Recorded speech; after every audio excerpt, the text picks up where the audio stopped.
सबको नमस्कार, सबको जय हिंद। आज भ्रांतिमान और संदेह अलंकार की चर्चा करने वाला हूं।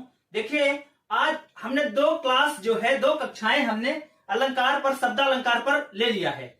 आज तीसरी कक्षा है अर्थालंकार पर।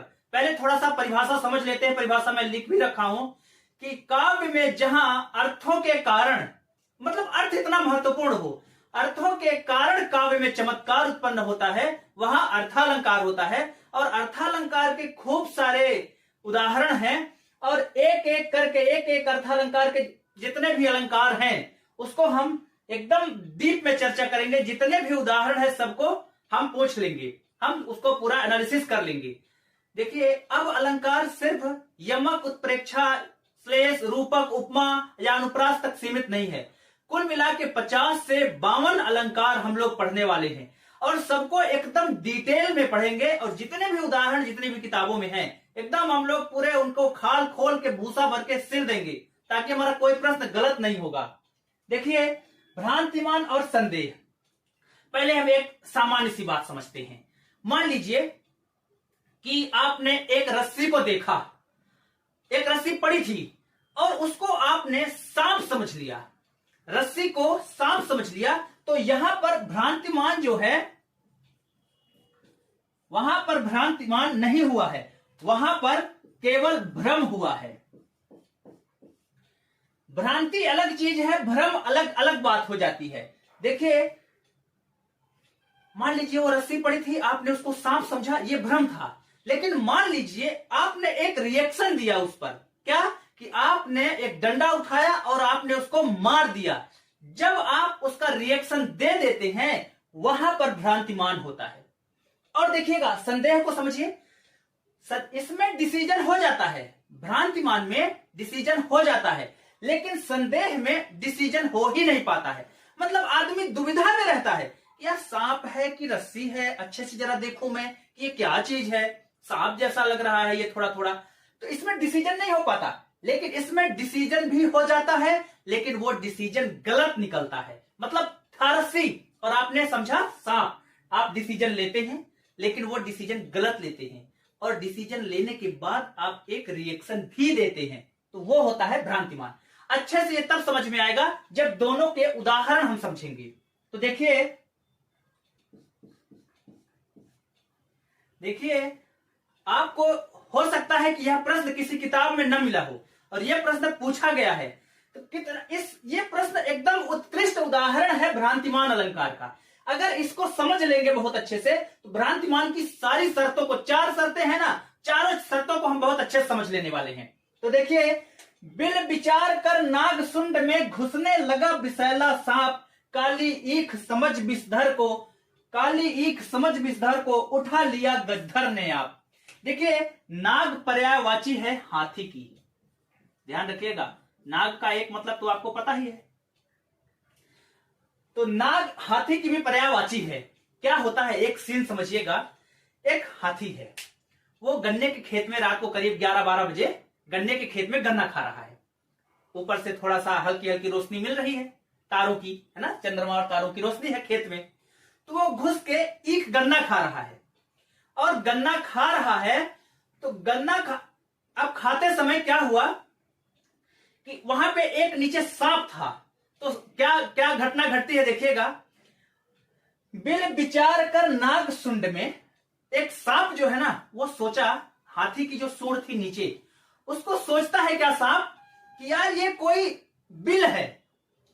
उसको दिखता है कि हाथी के सूंड में वो छेद है, तो वो सांप जो है वो सोचता है कि ये बिल है, और बिल विचार कर नाग सुंड में, हाथी की सूंड में घुसने लगा विषैला सांप। मतलब जो सांप है वो बिल विचार कर, बिल को सोचा बस नहीं कि ये बिल है, उसमें रिएक्शन भी दे रहा है। सिर्फ देखिए, अगर जो सांप है हाथी की सूंड को बिल बस समझता तो यहां भ्रांतिमान नहीं थी, भ्रम था। लेकिन जो नाग है, सांप है, वो हाथी की सूंड को बिल समझ के उसमें अपना रिएक्शन भी दे रहा है। मतलब पक्की तरह मान बैठा है वो कि ये बिल ही है, और रिएक्शन देके क्या कर रहा है, वो घुसने भी लगा उसमें। अब हाथी की बारी है, काली ईख समझ विषधर ने। अब दोनों को भ्रांतिमान हो रहा है। अब क्या, वो जैसे ही वो अपना फन निकाल के घुसने लगा तो हाथी क्या सोचा कि कोई एक गन्ना नीचे पड़ा था। काली ईख समझ विषधर को, जो विषधर यानी सांप था उसको काली ईख समझ बैठा। सिर्फ समझा बस नहीं, उसको उठा लिया गजधर ने। आप गजधर ने उसको उठा के सूंड में भी डाल लिया। सोचिए कितना मजा आया होगा। सांप क्या सोच रहा होगा मन में, अरे यार मैं तो बिल की तरफ जा रहा था, ये गुफा में कहां से आ गया।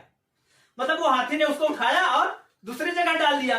और हाथी क्या सोच रहा होगा, अरे यार ये इतनी सॉफ्ट चीज कहां से मिल गई, मैं तो कोई कठोर समझ के उठाया था, ये कैसा कुछ लहरा एकदम चिकना चिकना सा मिल गया मुझको। तो दोनों क्या सोच रहे होंगे, हम एकदम प्रैक्टिकल समझेंगे भ्रांतिमान अलंकार को। बिल विचार कर नाग सुंड में घुसने लगा विषैला सांप। दोनों को भ्रांति, सांप को भी भ्रांति और हाथी को भी भ्रांति। अगला जो दूसरा उदाहरण है देखिए, पाए महावर देन को पुण्य पुण्य बैठी आए, या पाए महावर देन को नाइन बैठी आए, पुण्य पुण्य जानी महावरी एड़ी मीड़त जाए। आप समझिए, इसमें पहले समझ लीजिए कि भ्रांतिमान हुई कहां।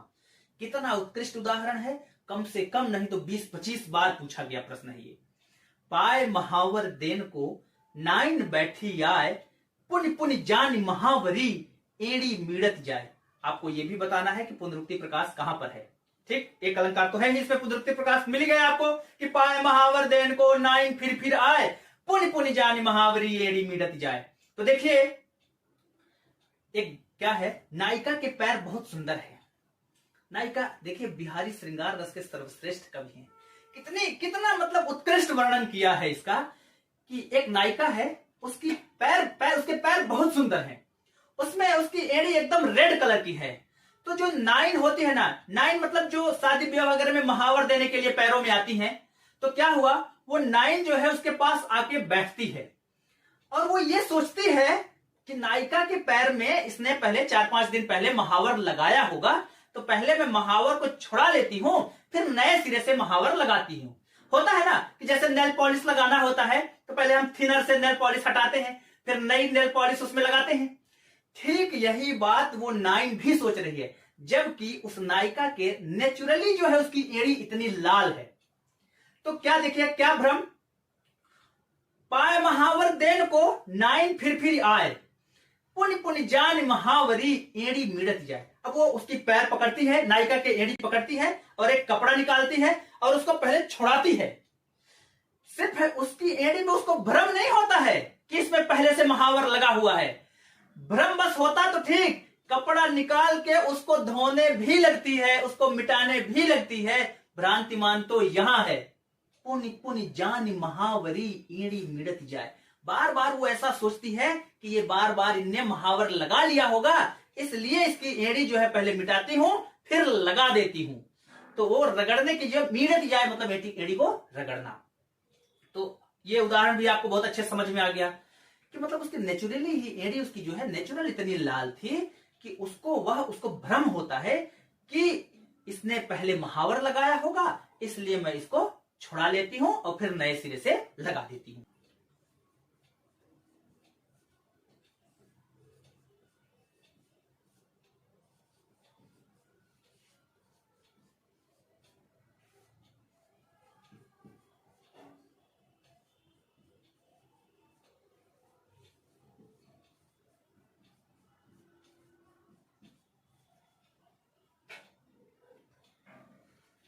जान श्याम घन श्याम को नाच उठे बनमोर। एक ये उदाहरण और एक दूसरा उदाहरण, नाच अचानक ही उठे बिन पावस बनमोर। ये उदाहरण, ये दोनों बहुत परेशान करते हैं। एक विभावना अलंकार का उदाहरण है और एक भ्रांतिमान अलंकार का उदाहरण है। तो देखिए, जान श्याम घन श्याम को नाच उठे बनमोर। कृष्ण भगवान का विकराल शरीर, विशाल शरीर, एकदम बादलों के समान, उनका श्याम वर्ण जो है ऐसा लगा मोरों को कि जैसे बादल आने वाले हैं और बारिश होने वाली है। तो क्या हुआ, जान श्याम कृष्ण भगवान को घनश्याम यानी बादल, कृष्ण भगवान को सिर्फ बादल नहीं समझे हैं। अगर कृष्ण भगवान को सिर्फ बादल समझते तो भ्रांतिमान नहीं होता। भ्रांतिमान क्या, कृष्ण भगवान को बादल पूरी तरह मान बैठे हैं, और पूरी तरह मान बैठे हैं, इस वजह से वो नाचने भी लगी। सोचो क्या सीन रहा होगा, फिर से समझिए। कृष्ण भगवान आ रहे हैं, उनकी इतनी विशाल परछाई बन रही है कि मोरों को लग रहा है कि बादल घुमड़ घुमड़ रहे हैं। अब उसको बादल समझ बैठे और नाचने लगी। मतलब उनने रिएक्शन भी दिया, उनने समझा भी, लेकिन गलत समझा, सही नहीं समझा।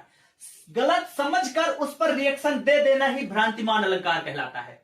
तो देखिए अब मोर क्या बोले होंगे, जब कृष्ण भगवान वहां से गुजर गए होंगे तो क्या बोले होंगे मोर, जो मोरों का सरदार रहा होगा, क्या बोला होगा, अरे रुक जाओ, मत नाचो, बंद करो, ये हम लोगों से कोई मिस्टेक हो गई है, गलत नाच लिए, बंद करो सब लोग। तो देखिए भ्रांतिमान का ये अलंकार हो गया। नाक का मोती अधर की कांति को बीज दाड़िम का समझकर भ्रांति से देखकर सहसा हुआ सुख मौन है, सोचता है अन्य सुख यह कौन है। तो देखिए क्या है, एक घटना समझिए। एक नायिका है, वो नायिका जो है, ऐसा समझिए, दाड़िम मतलब होता है अनार, ठीक, दाड़िम का मतलब होता है अनार। अब एक नायिका है, उसके ओंठ बहुत सुंदर हैं, ठीक, उन ओंठों में वो लाली लगा बैठी है, लाली लगा के बैठी है, और नाक में नथिया लगाई है, ठीक, और बैठी हुई है। तो जो एक तोता है जो अनार के पेड़ में अनार खा रहा था, ठीक, तो क्या देखिए, नाक का मोती अधर की कांति से, अधर की कांति को बीज दाड़िम का समझकर भ्रांति से, वो जो तोता है उसको क्या क्या समझता है कि जैसे अनार होता है ना, उसमें जो अनार का जो बीज होता है, अनार का जो दाना होता है, वो एकदम शाइन करता है, रेड कलर की नथिया का जो स्टोन था उसके समान, ठीक। तो उसको भ्रम हो गया, वो सोच रहा है कि इस नथिया के आसपास, चूंकि तोते का जो चोंच होता है वो लाल कलर का होता है, तो उसके ओर से वो सोचता है कि ये तोता कौन है भाई जो अनार के दाने को लिए हुए है। तो क्या घटना बन रही है, सिर्फ वो ये सोचता नहीं है, अंदर से डर के चुपचाप बैठा भी है, मतलब रिएक्शन भी दे रहा है। क्या, देखकर सहसा हुआ सुख मौन है, सोचता है अन्य सुख यह कौन है। मतलब ये सिर्फ उसको कंफ्यूजन नहीं हो रहा है, उसने मान लिया है, और मान लेने के कारण वो चुपचाप दुबक कर बैठा है, देखकर सहसा हुआ सुख मौन है, ठीक। अगला उदाहरण देखिए। फिरत धरन नूतन पथिक, चले चकित चित भाग, फूल्यो देख पलास वन, समूहे समुझ दवाग। अब देखिए क्या होता है, एक जंगल था, रात के करीब 10-12 लोगों का जत्था जा रहा था। अब देखा कि खेतों में जो है 4-5 पलास के पेड़ लगे थे। पलास के पेड़ एकदम रात को लाल कलर के हो जाते हैं। पलास के जो फूल होते हैं रात में एकदम जब लाल कलर के दिखते हैं तो ऐसा लगता है कि जंगल की आग है। देखिए पहले मैं भी यही समझता था कि ये कंफ्यूज, ये अतिशयोक्ति थोड़ा हो गई, ऐसा नहीं होता होगा। लेकिन जब मैं सच में देखा कि रात में मैं अपने गांव गया था तो रात में देखा था एक पलास का पेड़, और रात में जब हल्की सी ऊपर से लाइट पड़ रही थी उसमें, तो ऐसा लग रहा था जैसे ऊपर पेड़ में आग लगी हो, ठीक। तो यही उनके साथ घटना हुई। तो 4-5 पेड़ लगे हुए थे, तो जो राहगीर थे उनने देखा कि यार इसमें जो ये लाल लाल पलास के फूल हैं, वो समझे कि यहाँ आगे जाना ठीक नहीं है, ये इसमें तो जंगल में पूरे आग लगी है। तो वो डर जाते हैं, और सिर्फ डरते बस नहीं है, चले चकित चित भाग, अपना चित छोड़ के भाग जाते हैं, उल्टे दिशा में भाग जाते कि इधर आग लग गई है, ठीक। फिरत धारण नूतन पथिक, जो नए राहगीर हैं, चले चकित चित भाग, अपना चित्त छोड़कर भाग देते हैं। फूल्यो देख पलास वन, पलास के फूले हुए वन को देखकर, समूहे समुझ दवाग, पूरा समूह उनका, दावाग्नि मतलब जंगल की आग होती है, दावाग्नि का मतलब जंगल की आग, बड़वा नल मतलब समुद्र की आग, जठराग्नि मतलब पेट की आग, ठीक। अब उदाहरण देके जब पूरी तरह समझ में आ गया, तब हम परिभाषा आपको समझा रहे हैं। देखिए अब परिभाषा कितने अच्छे से समझ में आ जाएगी कि समान गुणधर्म के कारण जब एक वस्तु को या एक परिस्थिति को दूसरे से समानता के कारण दूसरा भाव समझ लिया जाए, वहां पर भ्रांतिमान अलंकार होता है। ध्यान रहे कि जो दूसरा भाव समझा जाता है वो गलत समझा जाता है और उस पर रिएक्शन यानी प्रतिक्रिया भी दी जाती है, ठीक, तब भ्रांतिमान अलंकार होता है वहां पर। मतलब भ्रांतिमान होने के लिए क्या कंडीशन है? पहले कोई एक वस्तु दूसरे के समान हो, फिर एक वस्तु को दूसरी वस्तु मान बैठना, और तीसरा जो माना है वो गलत मान बैठना और उस पर एक रिएक्शन भी दे देना, ये भ्रांतिमान की शर्त है। संदेह में देखिए, जब समान गुणधर्म के कारण वस्तुओं या परिस्थितियों में संशय बना रहे, तब वहां जो है संदेह अलंकार होता है। मतलब ये डिसीजन ही ना हो पाए कि वो क्या चीज है। ये कभी कभी ऐसा होता है ना, कोई आदमी जब दूर से आ रहा होता है तो हम क्या समझते हैं, यार वो आ रहा है या जा रहा है, हम समझ नहीं पाते हैं, ठीक। मतलब आमतौर पे जो संदेह अलंकार में होता है, यहां या शब्द का इस्तेमाल किया जाता है, ठीक। जैसे सारी बीच नारी है या नारी बीच सारी है, ठीक, ये उदाहरण। या हरि मुख या आली किधो उगो मयंक, मतलब हरि का मुख है वो या कोई चंद्रमा उगा है। मतलब हरि के मुख जो है उन पे कंफ्यूजन क्रिएट हो रहा है कि हरि का मुख है या कोई चंद्रमा उगा है, ठीक। मुझे तो ऐसा लगता है कि जितने भी कवि रहते हैं ना, वो संदेह अलंकार को बहुत अच्छे से समझे रहते हैं। ख्वाब हो तुम या कोई हकीकत, चौदहवीं का चांद हो या आफताब हो। आफताब का मतलब सूर्य और महताब का मतलब चंद्रमा, ठीक। आफताब का विलोम महताब होता है, सूर्य और चंद्रमा, ठीक। चौदहवीं का चांद हो या आफताब हो, मार दिया जाए या छोड़ दिया जाए, बोल तेरे साथ क्या सलूक किया जाए। मतलब कवि जो है ना, लगता है संदेह अलंकार को बहुत अच्छे से रट के बैठे हुए हैं। एक और उदाहरण देखिए, कहूं मानवी यदि मैं तुझको तो ऐसा संकोच कहा, कहूं दानवी तो उसमें है यह लावण की लोच कहा, वन देवी समझो तो वह होती है भोली भाली, तुम ही बताओ कौन हो हे रंजित रहस्य वाली। क्या है, मान लीजिए एक सीन, इसको समझने के लिए ऐसा बनाइए कि लक्ष्मण और रामचंद्र जी वन से जा रहे थे, सामने दिखे कि सूर्यपंखा है, तो सूर्यपंखा को लक्ष्मण जी क्या कह रहे हैं, मान लीजिए इसको समझने के लिए बस, कि यदि मैं तुमको मानवी कहूं, मुझे समझ में नहीं आ रहा है कि तुम कौन हो, तुम्हें बताओ कौन हो हे रहस्य रंजित वाली। मतलब डिसीजन नहीं हुआ ना, डिसीजन कहां हुआ, वो खुद ही पूछ बैठे, भाई हमको समझ में नहीं आ रहा, तुम कौन हो बता दो। कहूं मानवी यदि मैं तुमको, मतलब सूर्यपंखा कह रहे हैं कि तुमको अगर मैं मानव कहता हूं तो मुझे संकोच लग रहा है कि तुम मानव जैसी तो दिख नहीं रही हो, लेकिन यदि मैं तुमको दानव कहता हूं तो दानव में क्या होता है, दानव की अलग लावण्य होती है, अलग, वो व्यंग टाइप का मार रहे हैं कि दानव थोड़ा और ज्यादा खूंखार दिखता है, ठीक, लेकिन तुम उतना खूंखार भी नहीं हो। तो मतलब दानव वाली तुम्हें लावण्य की लोच नहीं है कि तुम पूरी तरह दानव दिखो। वन देवी समझो तो वो तो भोली भाली होती है, तुम तो कटार लेके खड़ी हो सीधे।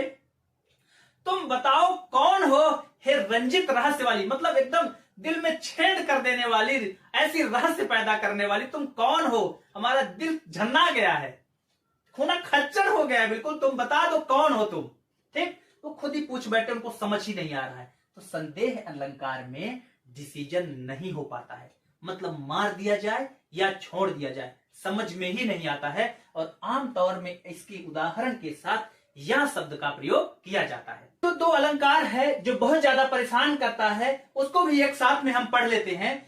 ब्याज स्तुति एवं ब्याज निंदा अलंकार।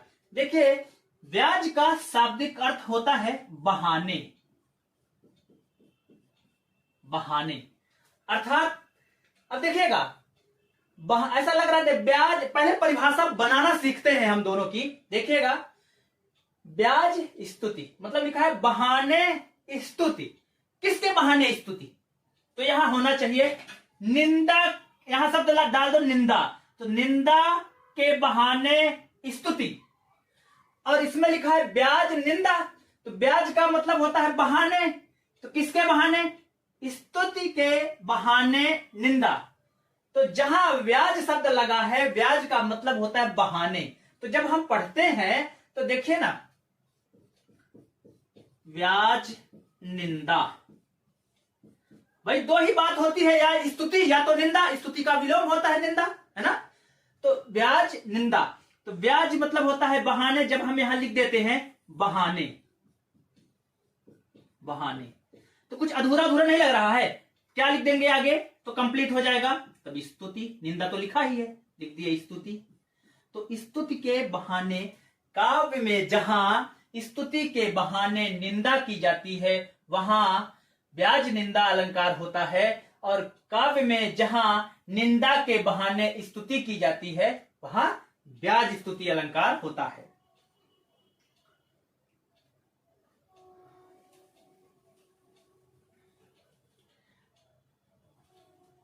पहले हम ब्याज स्तुति को बहुत अच्छे से समझ लेते हैं। अब चूंकि नाम है ब्याज स्तुति, इसका मतलब है कि जो मेन सेंस निकलेगा ना, मूल अर्थ निकलेगा, वो स्तुति का निकलेगा। पहले हम देख लेते हैं ब्याज स्तुति को।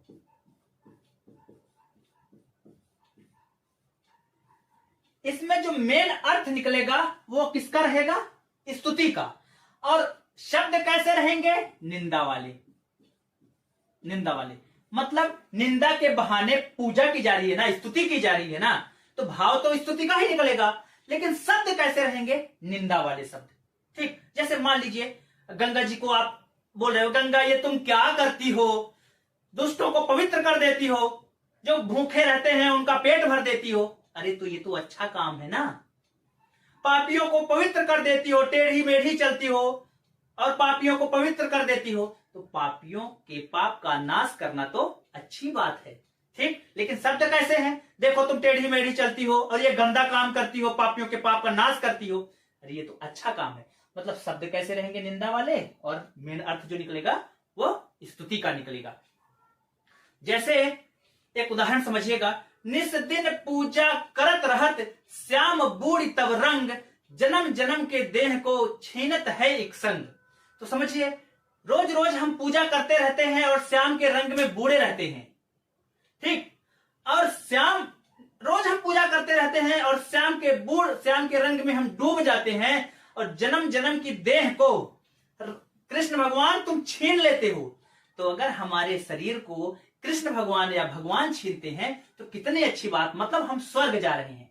ठीक, और हम उनको कह रहे हैं तुम हमको मार रहे हो, तो भगवान अगर हमको मार रहे हैं तो ये मतलब ऐसा माना जाता है कि हम स्वर्ग जा रहे हैं। ठीक, मोक्ष मिल रहा है। तो ये कहने का सेंस कि मतलब तुम हमको, हमारी देह को ही छीन लेते हो, हम तुम्हारी रोज पूजा करते हैं और तुम हमको मारने पे तुले हुए हो। तो अगर हम तुम्हारी पूजा कर रहे हैं तो आदमी चाहता ही है कि भाई आप ही हमको मारो। रावण भी मरते समय बोले थे हे जय श्री राम या श्री राम। ठीक, तो कहने का ये अर्थ, जमुना तुम अविवेकिनी कौन लियो यह ढंग, जमुना तुम अविवेकिनी, तुम्हारे पास विवेक नहीं है, ये कैसा ढंग तुमने ले लिया है। ठीक, क्या क्या, जमुना तुम अविवेकिनी कौन लियो यह ढंग, पापिन के जिन बंधु को मान करावत भंग, पापियों के पाप को नष्ट करती हो और अपने मान को जो है वो कमजोर कर रही हो, पापियों के पाप को मत नष्ट करो। आगे देखिए, गंगा क्यों टेढ़ी मेढ़ी चलती हो, दुष्टों को शिव कर देती हो। शिव मतलब होता है पवित्र। गंगा तुम टेढ़ी मेढ़ी चलती रहती हो और दुष्टों को पवित्र कर देती हो, क्यों ये बुरा काम करती हो। नरक रिक्त कर दिव्य भरती हो, दिव्य का मतलब होता है स्वर्ग। नरक को खाली कर रही हो और स्वर्ग को तुम भर रही हो, क्यों बुरा काम ऐसा कर रही हो। जबकि ये तो अच्छा है कि नरक को खाली करना, किसी को स्वर्ग में ले जाना, ये तो अच्छा काम है। गंगा तुम टेढ़ी मेढ़ी चलती हो, बताओ, दुष्टों को पवित्र कर देती हो, तो दुष्टों को पवित्र करना तो उनका काम है, अच्छा काम है ये, कि उनके पापियों के पाप को धोना।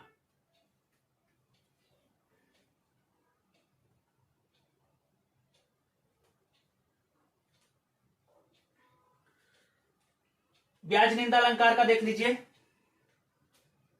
एक, अच्छा सॉरी, अभी ब्याज स्तुति का जो अगला उदाहरण है उसको देखिए। रसिक शिरोमणि छलिया ग्वाला, माखन चोर मुरारी, वस्त्र छोड़ रणछोड़ हठीला, मोह रहा गिरधारी।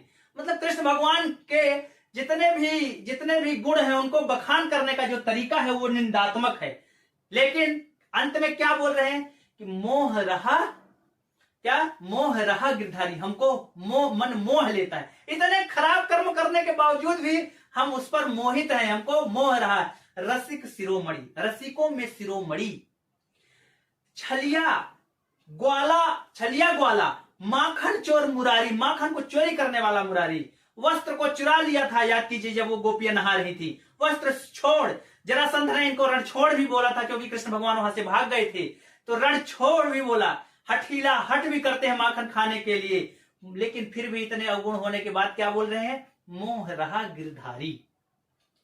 ठीक, भस्म जट, अगला उदाहरण देख लीजिए, भस्म जटा विष सहित गंग कियो तय मोह, भोगी तय जोगी कियो कहां कहां अब तो है। देखिए कृष्ण भगवान शिव जी को क्या कह रहे हैं, भस्म जटा और भस्म को धारण करके विष अहि सहित, विष अहि सांप की पर्यायवाची है, विष और अहि के साथ में गंग किए तय मोह, गंगा को तुम मोह कर लिया, अपने ऊपर गंगा को भी धारण कर लिया, भोगी से जोगी बना, भोगी तय जोगी कियो, भोगी तुम मुझको जोगी कर दिया, अब कहां कहां भोगी तय जोगी कियो, कहां अब तो मैं क्या क्या कहूं तुझको। अब मतलब उनको बात करने का तय, तू ऐसा करके आदमी बोल रहा है, लेकिन इसका अर्थ क्या निकल रहा है कि तूने मुझे भोगी से जोगी कर दिया, मतलब मैं भोगी था। देखिए अगला जो उदाहरण है उसको समझिए, भस्म जटा विष अहि सहित गंग कियो तय मोह, तूने भस्म और जटा को विष और सांप के साथ लपेटा है, गंगा को तुम मोहित भी कर रखा है, मुझ जैसे भोगी को भोगी तय जोगी कियो, मुझ जैसे भोगी को तूने जोगी बना दिया। ठीक, मुझको जोगी बना दिया, मैं तुझको क्या बोलूं। तो शब्द का इस्तेमाल किया है तय, मुझको भोगी से जोगी कर दिया, गलत कर दिया, मतलब तू गंगा को मोह लिया और मुझे भोगी से जोगी कर दिया। तो भोगी को योगी बना देना, भोग विलास में जो डूबा रहता है उसको योग और साधना सिखाना तो अच्छी बात थी। ठीक, तो मतलब उसका जो सेंस निकलेगा वो स्तुति का ही निकलेगा, और शब्द कैसे रहेंगे, जो निगेटिव रहेंगे। एक उनके बारे में भी कहा गया है, गौतम बुद्ध के बारे में भी क्या कह रही हैं, देखिए यशोधरा कह रही हैं, राजभोग से तृप्त न होकर मानो वे इस बार, राजभोग से तृप्त न होकर मानो वे इस बार, हाथ पसार रहे हैं जाकर जिनके सबके द्वार, जिसके सबके द्वार, मतलब उनको जो है उनने योग साधना कर लिया है, सभी उससे मुक्त हो, सभी बंधनों से मुक्त हो चुके हैं, वो मोक्ष को पाने वाले हैं। वो जो है उनको अब उनको गाली के स्वरूपों ने निंदात्मक शब्दों के रूप में क्या करती हैं, कह रही हैं कि तुमको जो है राजभोग से मजा नहीं आया, राजमहल में रहते रहते तुमको मजा नहीं आया, अब तुम जाके लोगों के यहां भीख मांग रहे हो। लेकिन उनने ये संन्यास धारण करना या जग को शिक्षा देना ये अच्छा काम था, वो इस बात को भी उनको पॉजिटिव सेंस में ही कह रही हैं, एकदम रिस्पेक्टफुल मैनर में ही कह रही हैं। तो यहाँ पर ये ब्याज स्तुति के 5-6 उदाहरण आपको मैंने समझाए हैं। देखिए किताब में मुझे इतने ही उदाहरण मिलते हैं, अगर आपके पास और हो, जितना अधिक उदाहरण हो आप उसको ऑब्जेक्टिव के माध्यम से आगे कर सकते हैं। अगला है देखिए ब्याज निंदा, पहले इसकी पृष्ठभूमि समझ लेते हैं।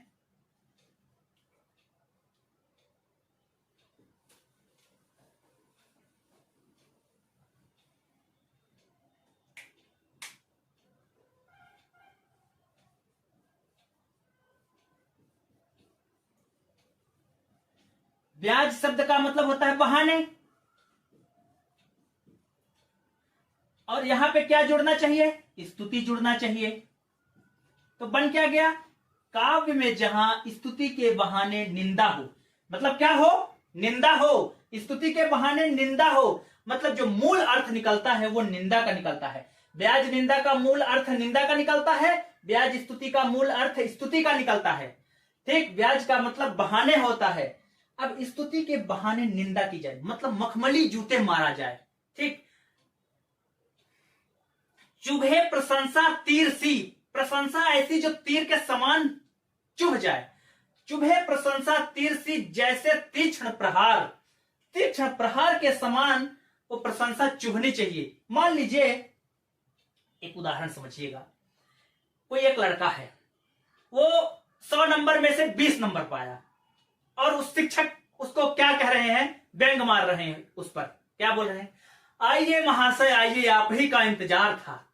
100 में 20 नंबर पाए। कितनी मेहनत की होगी 20 नंबर पाने के लिए आपने तो प्रायिकता के नियमों को ही फेल कर दिया है। अगर माइनस मार्किंग नहीं है तब 100 में अगर आप डी भी मार देते या ए ही मार देते तो भी प्रायिकता या प्रोबेबिलिटी कहती है कि आप 25 नंबर पा जाते। लेकिन कितने महान हैं आप कि गणित के नियमों को ही फेल कर दिया है आपने। आप कितने महान हैं। आप इधर, आपके चरण कहां है? आइए बैठिए। वो आदमी क्या करेगा, समझ जाएगा कि सर मखमली जूते मार रहे हैं। बिल्कुल यही होता है ब्याज निंदा अलंकार में। एकदम समझ में आ रहा है ना प्रैक्टिकली कि ब्याज निंदा है क्या चीज। चुभे प्रशंसा तीर सी जैसे तीक्ष्ण प्रहार। आप नहीं किसी किसी को फुला देते हो, वही तो है ब्याज निंदा। जैसे एक उदाहरण समझिए।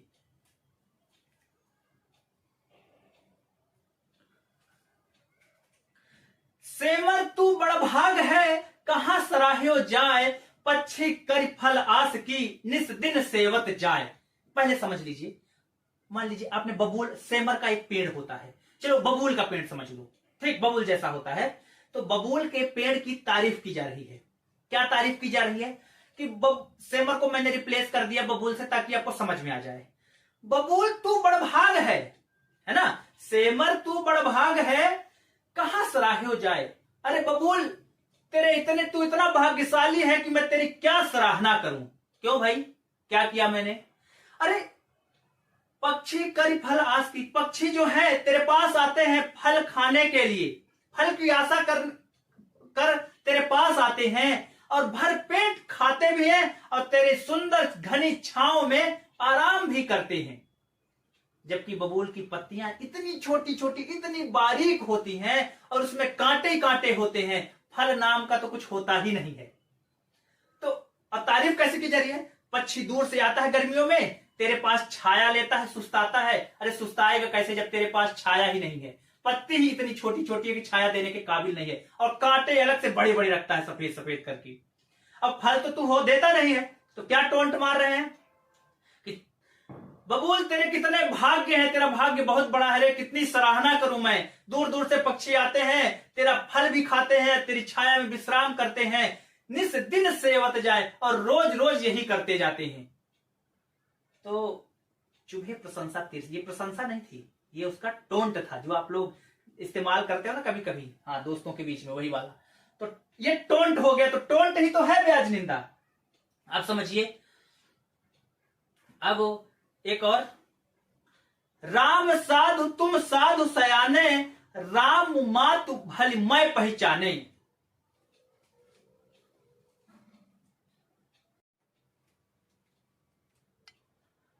ब्याज अस्तित्व का एक अगला उदाहरण देखिए। भस्म जटा विष अहि सहित, गंग कियो तय मोह। जो जटा, भस्म, विष, सांप ये धारण करते हो तो गंगा तूने उसको मोह लिया है। गंगा तू उसको जो है अपने वश में कर लिया है। भोगी को तूने योगी कर दिया है। अब मैं तुझको क्या कहूं, भोगी तय जोगी कियो, कहां कहां अब तो मैं तुझे क्या क्या संज्ञा दूं। ठीक, तुझको नमस्कार है तुमने तो भोगी को, तो भोगी को योगी बनाना तो अच्छा कार्य है। ठीक, तूने ऐसे आदमी को, तूने उनको मोह लिया। तो ऐसे आदमी मतलब शिव जी को कह रहे हैं कि वो ऐसे हैं, जबकि शिव को वहां आराध्य के सेंस में ही इस्तेमाल किया गया है। ठीक, कि ऐसे जो विष धारण करते हो, सांप को धारण करते हो, जटा पे भस्म लगाते हो, जटा रखते हो, भस्म लगाते हो, उनको तुम सवार होके उनको वश में कर लिया और भोगी को योगी बना दिया। ये तुमको मैं गंगा तुम्हारी क्या क्या प्रशंसा करूं। शाब्दिक सेंस यही है, लेकिन शब्द क्या कि तुमने ऐसे आदमी को जो ये सब करता हो उसको सुधार दिया, तो ये तो अच्छा कार्य है ना। ठीक, उसको मतलब उनके कहने का कि ये तुमको नहीं सुधारना था, लेकिन तुमने शिव जी को भी सुधार दिया। ठीक, कहने का ये शाब्दिक अर्थ हुआ।